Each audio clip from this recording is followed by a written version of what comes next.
Capturing a well-exposed photograph is one of the most fundamental goals of photography. At the heart of this process lies your camera's ability to measure light, an essential task it accomplishes through its metering system. Understanding how your camera evaluates a scene and determines the proper exposure can elevate your photography, enabling you to confidently tackle a wide range of lighting scenarios. Let's explore in detail the core metering modes available in most cameras: evaluative, center-weighted, and spot metering. When you press the shutter button halfway, your camera doesn't just focus, it also analyzes the available light. The metering system reads brightness levels across the frame and suggests the best exposure settings, balancing the aperture, shutter speed, and ISO. However, not every scene is lit evenly, and not every subject is placed in the same part of the frame. This is why metering modes matter. They allow you to tell your camera which parts of the scene are most important for correct exposure. Evaluative metering, sometimes called matrix metering, is the default mode on most modern cameras. In this mode, the camera divides the entire scene into multiple zones. Each zone is analyzed for brightness, contrast, and sometimes even color.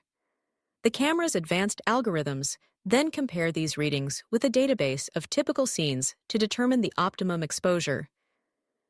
Evaluative metering is especially helpful for balanced scenes, such as landscapes or group portraits, where you want an even exposure across the whole frame. It's also remarkably intelligent at handling complex lighting, like a backlit subject, often giving you a well-balanced photo without much manual adjustment. However, evaluative metering isn't perfect for every situation. Imagine you're photographing a person standing in front of a bright window. The camera's evaluative system might try to balance the bright background with the darker subject, leading to an underexposed face or an overexposed window. This is where other metering modes become invaluable. Center-weighted metering offers a different approach. As the name suggests, it measures light across the entire scene, but gives greater emphasis to the central area of the frame. Historically, this mode was the standard on film cameras and remains popular among portrait photographers. When you're capturing a subject placed in the center, such as a head and shoulders portrait, center-weighted metering ensures the exposure prioritizes your subject rather than the potentially distracting background. It's less influenced by the extreme edges of the frame, making it reliable for scenes where the most important detail is centrally located.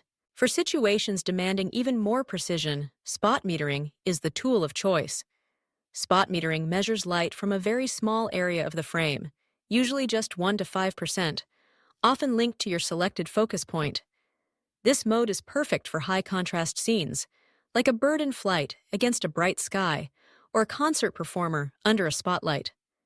With spot metering, you can ensure that a specific area, such as a person's face, is exposed exactly as you want, regardless of how bright or dark the rest of the scene may be. However, it requires careful technique. If your chosen spot isn't representative of the subject's true brightness, your exposure may be off, so it's best used when you have time to compose thoughtfully. Choosing the right metering mode is about understanding both your subject and your lighting conditions. Evaluative metering is versatile and smart.